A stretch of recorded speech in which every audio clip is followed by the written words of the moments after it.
Hey, sports fans, Larry Eater, RunBlogRun. This is our program, Athletics Chat. It's number 31, and the charming gentleman with the earphones is Stuart Weir. He's in Oxford, England, the intellectual capital of the universe, not just the world. Well, because Oxford recently said there may not be intelligent life on other planets and stuff, so we're just going to now just go along with that and say universe. And Stuart, it's great to see you. Yeah, because the big question lies whether there's intelligent life on this planet. You know, recently what's been going on here, I understand. I understand, although, you know, we did have the Electoral College meet yesterday, and officially Mr. Biden is the president-elect, and even the Republican leader of the Senate, Mr. McConnell, congratulated him today. But when he was asked if what Mr. Trump should do, he said, "This is just my opinion. I'm not going to tell the president what to do." So, you know, I live in a land that I never thought any of this stuff would happen. But as George Washington said, democracy is a fragile thing. And many people after him have said that you need to be vigilant. And we need to be vigilant. And critical thinking is important. And we're going to spend the next 40 minutes critically chatting. And I put some questions together that I think that even you enjoyed. So thank you, kind sir. The first one is going to be the best woman athlete revelation in 2020. And what I mean by this is it could be an athlete that's already established, but an athlete that used 2020 to her benefit and has shown us that, hey, this is something that we got to watch everywhere.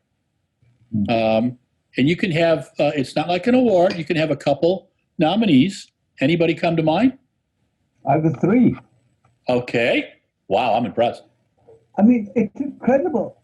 This year just seems to have been so long that it's incredible to think that the January, February indoor season is actually part of this year. Yeah. And you know, we've talked about Gemma Reekie so much that it's hard to remember that it's actually only in February that she was running that 157.9. Yeah. And then running 4 dead at the Milrose.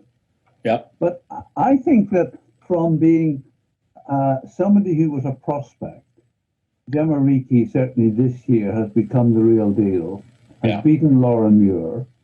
And, you know, it's rather funny, in that interview I did with her, she said that all of last year she was so frustrated because she couldn't break 2 minutes.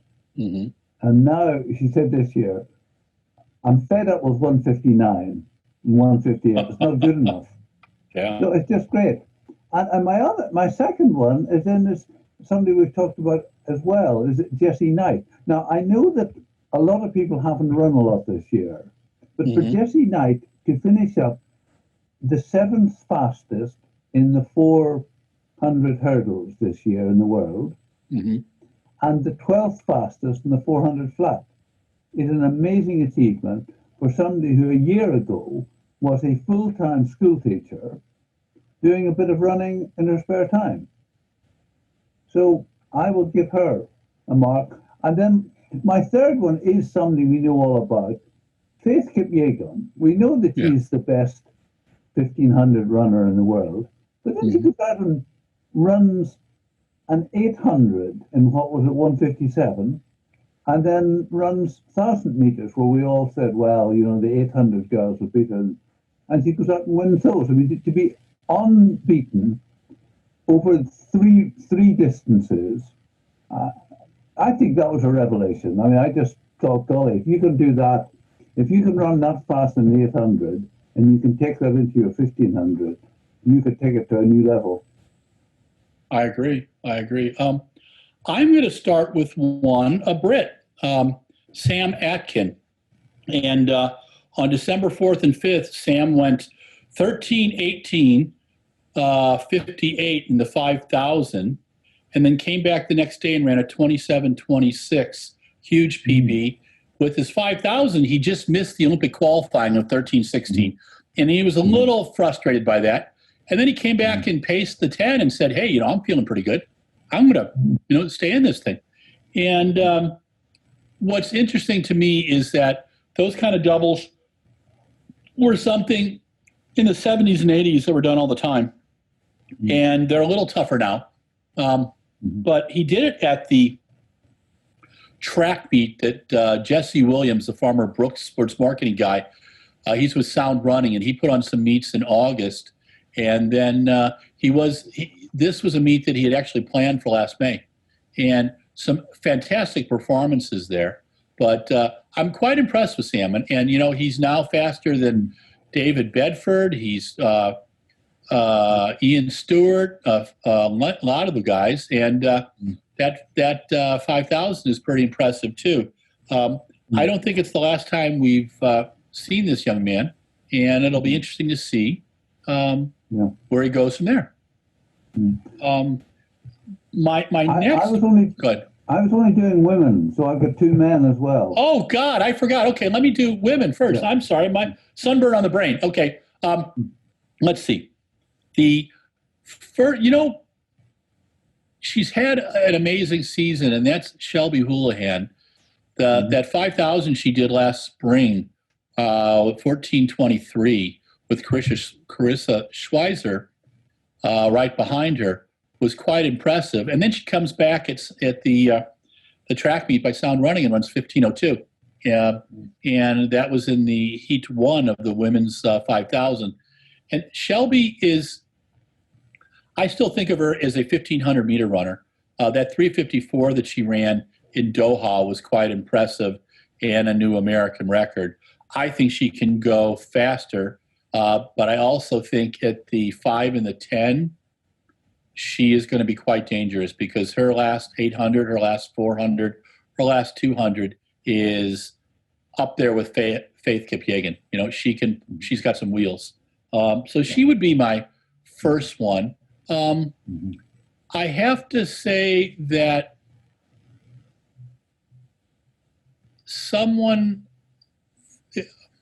how do I put this one? Maria Lozenskena has had a lot of challenges this year. She's the highest high jumper in the world. She is a 3-time world champion. But what I thought was classy was that she's going to take all the money that she'll win in this next year from the Russian champs, and she's going to help some athletes out with it and help some events out with it. And I've always had an affection for Maria. When I've talked to her in interviews, she doesn't want to loosen up because she has to protect herself, because typically within 2 or 3 questions, someone's asking, what do you think about Russia not being involved? And she hates that question. But I try to stick with the high jump questions. And while she's cautious, she does answer them. And she gives us more than one-word answers. She's a delight to watch. She's obviously talented. She's going to start jumping in 2021 at probably one of those supermarket events that they do over there. But 2020 was strange for her because she could only compete domestically. Yet she put her mouth where it should be. She chastised her federation for hurting Russian athletes. And I thought that was a revelation. I thought that she really comported herself well. And if anybody should get an automatic a chance to compete, Maria Lozenskena should. So that was 2. The Holly Bradshaw, she didn't have a long season, but she had some good jumps. And she is this close to getting a medal. She's that's the thing, and I was talking with someone a couple days ago about her, and we were just, chatting on the pole vault. And the thing is, she's now got herself in a place where I would not be surprised if we see a bronze or silver out of her in a world championship, indoor, outdoor, or an Olympics. She's now in the game. And the truth is, the women's pole vault is as competitive as the women's 100-meter hurdles. There are 6 or 8 athletes in the women's vault now from all over the world, which is really cool, that can compete and can compete for a medal. And when it first started, there was Stacy Dragila, there was Isinbayeva, there might be Stacy and Isinbayeva, but there was always kind of somebody really far ahead. Now they're really competing, and that's exciting to me, So, so my 3 women: Shelby Houlihan, Holly Bradshaw, and God, I just had sunburn on the brain. Who else did I just talk about? I gave Shelby, I gave Holly, and Maria Lozenskena. So those are my 3. So our next one, and we'll move on, is best male athlete revelation. Where are you at with that? I'm going for Daniel Rodden, who ran 1:44.09, which is the 3rd fastest in the world this year. But you need to know his background. 2 years ago, 2018, he had a really good season as an 18-year-old. Then he was really ill, had major surgery. I mean, not an injury, but major abdominal surgery. And you wondered, really, could he come back from that? And he came back this year in a truncated season, not having competed at all last year. Yeah. So probably not having done all the training he'd have liked to, and he ran 1:44. And you sort of just wonder, what can he do with a full winter? And so I'd be really excited to see what he can do next year. And then my other one is Trayvon Brommel. He ran 9:90. And now, you see, again, I remember Trayvon from 2-3 years ago. I remember him coming to Britain and running. But then he had so many injuries that you just wondered whether you'd ever see him again. And for him to be back and running 9:90 in a year where no American woman went under 11.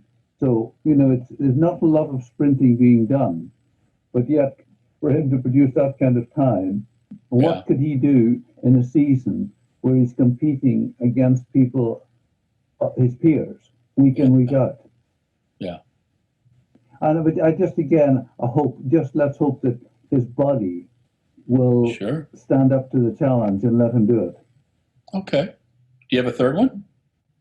No, I only got, I suppose my third one is Mondo. Okay. Now, we all know how good Mondo is, but equally, when he came to the World Championship, Sam beat him. But then this year, for Mondo to go out and to be so consistent, that if he wasn't clearing 6 meters, he was almost apologizing for letting everyone down. I mean, just to keep doing it at that level, week in, week out, was just phenomenal. And a big shout out to his mom, driving from the north of Europe to the south to take his bulls. No, I like that too. Okay. My first one is going to be Josephus Lyles. And Josephus, the older brother, has been kind of in the shadow of his brother Noah. And this season, his coach kind of shook it up. Lance Bauman shook it up a bit and had him working out with the short sprinters. And that addition of leg speed and that focusing on his weakest parts allowed Josephus to run a huge PB at 200 meters. I think his best before was like 20.75, and he got down to 20.24. And he has a good shot at making the U.S. Olympic team at 200 meters with his brother. So I think that he did an interview with him. He's a lot of fun, good sense of humor, different than his brother, Noah. And I think those are all good things. The second one, and that came from this last weekend, I got to say the Brit Sam Atkin with his 13:18:58 for the 5 and his 27:26 for the 10, doing the 5 first and the 10 second in a period of 24 hours was quite impressive. In the 10, he was just supposed to be a pacemaker, and he decided to stay on, and he ran brilliantly, and he's faster now than David Bedford, Ian Stewart, a whole group of great British runners, Mick McLeod, so it's, so it's things to think about, and we'll have to see where Sam goes. And then the third, I was trying to think about who else I've been impressed with this year. And I have to say, while I mean, he's an Olympic gold medalist, I got to say Ryan Krauser used this year pretty darn well. He has 10 of the 14 longest throws of the year, all over 22 meters. He has the best this year of 22.91, just short of his 22.92. Can he get the world record? I just think it's a matter of time. I like Ryan's attitude. I like his competitive nature. I'm totally impressed about his 2 competitions at Des Moines this last summer. I think that was really, really impressive. And I think that, I think he really used this year well. There was other athletes that used the year, but I think that those on the men and women's side, I think we did nice with that. So our next one is most creative meeting edition in 2020. And what have you seen this year that you liked, were impressed by, and think that should go on in 2021? Well, I've actually got a good and a bad. Okay. I think what impressed me this year was the way people put 150s, 300s, 1000 into the program, so that it was easier for an athlete to go out and run a race at an odd distance, so that they weren't worrying about times the way that, that if you go out and run your normal event, not having had the preparation, you post a bad time that you're embarrassed about. But if you're going to run a 300, I mean, I thought it was fascinating when I talked to Steve Gardner, with how he hadn't run a 400 this year, but he'd run several 300s. And just said, well, I just didn't feel I was ready to do a 400 this year. We'll leave that for next year. So I wanted to go out and run. So I'd run a few 200s because I like the 200, and a few 300s to see what that's like. And of course, he also did 2 100s and said to me that he doesn't know when, but he would love to have a chance to do several 100s to see how low he could get. Oh, that's cool. That's cool. No, I like that.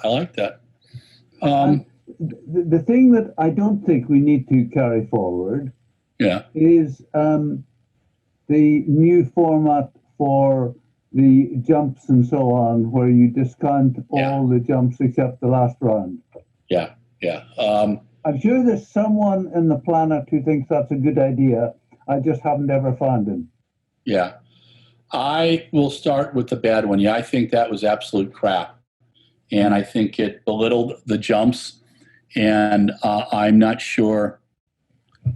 I'm trying to think people were well-meaning in that, but I'm not sure where the well-meaning part comes in. The most creative meeting edition, I thought this year was, and it's something from the old days, it's something from the old ITA professional track circuit in the U.S. I think that the pacing lights were kind of fun.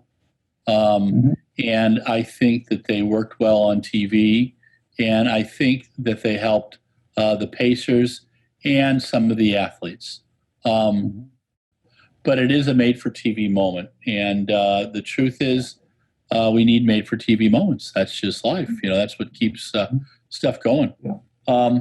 So I would say that the lights on the pacing lights on the track are a welcome addition. And then number 4, the most creative approach to an event in 2020. What do you think about that one? Well, remember there was a time when we wondered if there'd be any events at all. Yeah. So I'm going to go in 2 directions. I thought the inspiration games was brilliant. The idea of having some people athletes in different countries running against each other virtually. Yeah. And it appealed to my sense of humor that the triple jumpers weren't allowed to meet together because, of course, as we know, triple jumpers are really disreputable people and caused trouble to the sport and had to be kicked out of the diamond leagues and all this nonsense. I thought it was just appealed to me, the idea that they could compete provided they were in different continents. Yeah. But I mean, I thought that was a very creative at a time when we wondered that's all we'd get. But then I think at the same time you have to applaud what Monaco and Stockholm did and showed others coming later that it is actually possible to do a meet with social distancing, with smaller fields, without spectators. So well done to them and to anyone who managed to put on a meet this year. Something which my country, really, other than the British Championships, did not manage to do. Yeah, I have to tip my hat off. Anybody who put on an event this year, I think was pretty tremendous. I'm pretty impressed with Jesse Williams, the man at Sound Running. He's now put on 3 or 4 meets this year. And tip of the hat to Ben Rosario and Josh Cox down in Arizona who are going to do a marathon, an elite marathon, December 20th. The presser's tomorrow, and I'm going to spend some time with that. But I have to agree with you that Stockholm and Monaco did amazing things, but it was all started by the Ultimate Garden Clash. Those 2 pole vaulting events that Renault and Sam and Mondo competed in on the women's side, but Katerina and Katie, and I think it was the Canadian pole vaulter, Allison. Trying to think of her name. Alicia Yes. She competed there too. So I think both of those were paradigm changing, and it opened us up to events. I do have to say the folks at Drake with their Blue Oval event and how they put stuff on was really impressive. And I was disappointed, but I understand USATF canceling the outdoor championships. I just don't think, I don't know any way they could have done it this year. I just missed the event. And, but I'm not sure they had any other options. On the garden event, I loved the comment that Renaud Lavillenie was off his short run-out because his garden wasn't big enough. Yeah, it's true. What's your best quote in 2020? Well, the year has been dominated by a certain virus, and I loved the advice from Noah Lyles, which is wash your hands for 20 seconds. You know, that's long enough to watch my entire race. Yes, I have to say that was one of my favorites. That was one of my favorites for the year. I think that there have been so many silly things said in the U.S., we weren't sure if they were real or not. And unfortunately, they were real.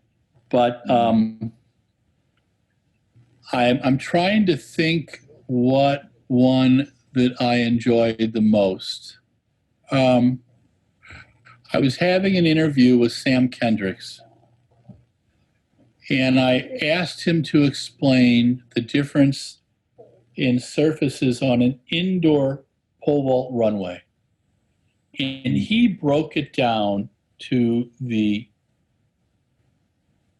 most concise but understandable language. And his comment was that he liked doing interviews with people who actually asked questions about the pole vault. And I thought about that, and I thought about how many times you and I have talked to athletes. And part of the reason why they take down their guard with us is because we know their events and we respect their events. And if there's a secret to you doing 150 stories a year for me and me doing, a lot of interviews on our Zoom site, I think it's that we're able to make the athletes feel comfortable, and that, which is unusual in any professional sport, because football guys keep their stuff up all the time. You will be proud of me because I've got something coming in a week or two from Harry Koppel, in which we discuss whether his run-up is long enough, whether the 5-meter pole that he uses is holding him back, and whether he needs to go to a 510 or a 520, and the amount of flex he should have in his pole. Wow. How about totally. that? That's impressive. The next one is just I say this with sadness. I don't think the IOC has changed much since the 1930s or 1970s. They're imperious, they're self-congratulating, and they just don't get it. In 1936, Avery Brundage, who was USOC big guy at the time, slapped Jesse Owens around, in fact, took his amateur status away. When Jesse, I think, raced against a mule or a horse, and he won enough money to pay his rent. He was behind on his rent, and he had a kid coming. I believe Avery Brundage was also involved in making sure Jim Thorpe never got his medals back. And then in 1968, he was the one who banned Tommy Smith, John Carlos, and for their being disrespectful in the 1968 Olympics. I thought Mr. Bach was better than this. Last week, Bach criticized Seb Coe for World Athletics giving an award to recognize Tommy Smith, John Carlos, and Peter Norman being brave enough to show their concern about racism in sports, racism in our world. And they were banned. And the truth is, Brundage, who was IOC big cheese at the time, damaged Tommy Smith and John Carlos's life forever, and Peter Norman. And now Mr. Bach is saying that Seb Coe violated his own rules because he was celebrating marketing. Protesting racism in sports and racism in our world, which are real things, has nothing to do with athletes marketing themselves. And that Thomas Bach doesn't understand that or refuses to understand it, I find disappointing.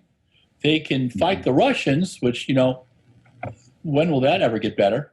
And now they're also, taking the stand about Belarus with Lukashenko, which, I'm not sure how tough those moves are, but I thought this was just sad. And I don't know if you wanted to make a comment on it or not. I leave that up to you. I feel that I totally with you on what happened this week. I sort of feel I'm still trying to work Thomas Bach out. I just dropped it into the conversation to impress you Larry, but I did once have dinner in the company of Bach in the Vatican. Wow. Wow. I am impressed. That's, inquiring minds want to know. That's Yeah. pretty cool. So point 7, Nanjing. Yeah. You and I suspected it was going to happen. Yeah. I'm kind of happy it happened because I'd like to go to Nanjing. Absolutely. And I love China. I've had wonderful times there. I've been arrested twice there, but that's a whole different story. Yeah, and both times I went out drinking with the cops who detained me, and so it were good things. But I want to go to China, but not right now. And I think that I felt so bad for the LOC. They put millions of dollars into that wonderful facility, but I'm glad that they put it off in the World Athletics has put it off till 2023. So hopefully by that time, everybody's got vaccines and everything's groovy, And for those of us who like the world indoors, we can have 3 in 3 years. Yes, that's going to be so cool. Now, and 2022, we're going to Belgrade, and if you're very good, you may be allowed to sit with the rest of the media and not kept apart as you were for the European. Yeah, I know. Well, it's because do you remember that little place I had? It was actually a great seat, but it was kind of strange. I felt like I was on an isthmus, like where I live in Wisconsin. An aside, are you going to try to go to Torun for the European indoors? I don't think I'm going to go to anything before Easter. Yeah, that's what I unfortunately, and I love Torun. I had a great time there in 19. The Polish athletes are wonderful. The Polish fans are great. It's a lovely facility. No disrespect to the EAA, but I just don't know how we do it. So, I think we're really talking about 2022. The vaccines are here. Well, kind of. Now, in your country, a guy named Bill Shakespeare, who was like 92. Well, actually, William Shakespeare. Okay. William Shakespeare. And I mean, as I said, they're doing it by age. But if William Shakespeare is only getting it now, and he's hundreds of years old, there must be a long time before it gets to me. Now, it's a little scary. Yeah. They have started literally this week doing the vaccines, and or was it the end of last week, and so they are doing it by age and also by people who are particularly vulnerable, plus healthcare staff. Yeah. But the expectation is, assuming that the Oxford vaccine gets approval from the authorities, that our government, I believe, has ordered 30 million of that. Wow. So they're going to, I would expect to get the vaccine by February. And it takes a month because you need 4 weeks apart. So that's why I'm not considering Turin, is that I believe until I've been vaccinated, I'm not going to travel anywhere. Okay. Because age-wise, the statistics are against me. So I'm actually hoping to go to the Doha Diamond League in May. That's where I would hope to start. Well, I'm going to hope that too. We'll keep our fingers crossed. So our last thing for today is Tokyo 2021. Where's your feeling on that? Yeah, when I did the briefing I talked about last week, they were very clear they're going to do it. What it will look like is the big question. Yeah. If it's a situation where we as media have to sit in our seats and are not allowed down to a mixed zone to talk to athletes, where there are no live press conferences, just virtual, it will be a totally different event. But I suppose we should be thankful that if it happens, and accept whatever the limitations are. Okay. Well, Stuart, you've survived 38 minutes. Congratulations. This was Athletics Chat 31. You have a wonderful week, and we'll Thank come up you. with some thoughtful topics for next week. Okay? Good. All right, Thank this you. is Larry Eder with RunBlogRun. This is our program, Athletics Chat. Stuart Weir and I solved all the problems of the athletics world this week. Stay safe. If you like us, Facebook, Instagram, and Twitter. If you love us, subscribe to our YouTube channel. Talk to you soon. Hey, sports fans, Larry Eder, RunBlogRun. This is our program, Athletics Chat. It's Athletics Chat 31. This is the epilogue, or Larry's monologue, as we know and love. I hope you love it. Anyway, greetings and salutations. This is Tuesday, December 15th, and we're recording Athletics Chat 31 epilogue. So we're going to go through our little topics for today. Stuart and I had a lovely conversation, quite lively, and I had 9 topics. Our first one was best male athlete revelation in 2020. And best women athlete, excuse me. Wow. Best woman athlete revelation in 2020. And the idea was to chat about who were the athletes who they may have been around for a while, but what was their thing in 2020? Who were the people that stood out? I talked about Shelby Houlihan. I talked about Holly Bradshaw, and I talked about Maria Lozenskena. Now, Shelby ran that killer 14:23 earlier in the season and just ended her season with a fine 15:02:55 at Sound Runnings, the track meet. And then Holly Bradshaw is like this close to being a medalist in a world championship type event.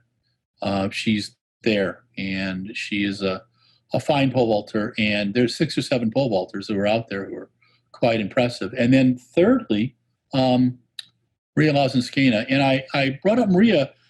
She's, the best woman high jumper in the world. But the deal was she put her money where her mouth is. She's giving her winnings from Russian championships to deserving athletes and deserving events. I just think it's classy.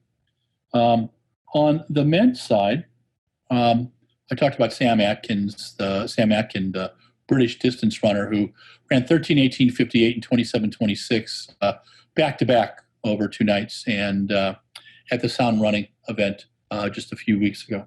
I talked about Ryan Krauser with his 10 of 14 best throws in the world, and them being done at Drake, everything over 22 meters, and his best being a 22:91. And he's just a lot of fun. And I'm trying to think who the third one was. Oh, yes, Josephus Lyles, the younger brother of Noah Lyles, who was kind of in Noah's shadow. This year he had a huge PB. He went from 20.7 to 20.24 in the 200 meters. And I think he's got a shot at making an Olympic team. So we'll have to see how that goes. Most creative meeting edition in 2020. Well, I thought that adding the pacemaking lights to the meets were kind of fun. I mean, it is from the ITA back in 1974, but it was a good thing this year. We talked about creative approach to an event. I just think having events in 2020 was brave and was amazing. And our friend Jesse Williams has put on 3, perhaps 4 events this year. Got it going in August, and then again just now for people to qualify. And Ben Rosario and Josh Cox need to get patted on the back, as well as Brooks for helping with the marathon project, which will be on December 20th. But I thought Stockholm, I thought Monaco were fantastic. And I got to say the garden clashes and the pole vault were fantastic. It's what the spirit of the sport's about. Best quote in 2020. I thought Sam Kendrick's talking about how it's enjoyable to talk to people who actually know the sport, and so we could explain things. I thought that was kind of cool. The Thomas Bach and Seb Coe, I'm just disappointed with Thomas Bach. I don't understand how he compares racism in sports to a marketing event. I just thought that was disappointing. He's better than that. The IOC is better than that, and they need to step up. And bravo to Seb Coe for standing up to it. Nanjing moving to 2023. I love China. I want to go back to China, but not in 2021 when we don't have this stuff done yet. 2022 is going to be fun. 2023 is going to be fun. I wish I could go to Torun this coming year, but I just don't think it's going to happen. The vaccines are here. Well, kind of. Yeah, they're happening in the U.S. They're happening in other places too. I'll be going back to Wisconsin, probably getting one there, or the 2 parts there over a month, and I'll have to stay in one place for a while. And then Tokyo 2021. I think Tokyo is going to happen, but the only way you're going to be able to go is with vaccines. And it's just a fact of life. We're in this weird pandemic time, and it's almost a Philip K. Dick novel. It's not The Man in the High Castle, but it's, Robot Dreams or something like that. So it's a strange world and a strange time. If I would have thought 4 years ago that Donald Trump would have been named president, I kind of figured it out after Brexit happened. But I expect any candidate to run for president to be presidential and not to divide the country. And that's what's happened. And that's just disappointing. And it's like a sci-fi novel. It's like a bad Philip K. Dick novel. And that's disappointing. But Tokyo 2021 is probably going to happen. We're going to get over this.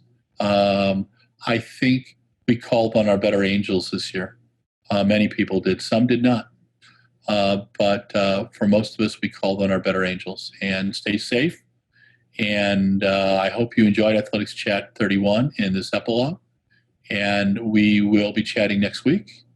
And we'll be posting some great Socially the Distance pieces.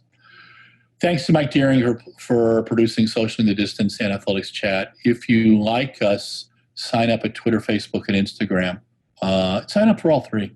If you love us, subscribe to our YouTube channel. And thank you again for supporting RunBlogRun. This is Larry Eder with RunBlogRun, signing off.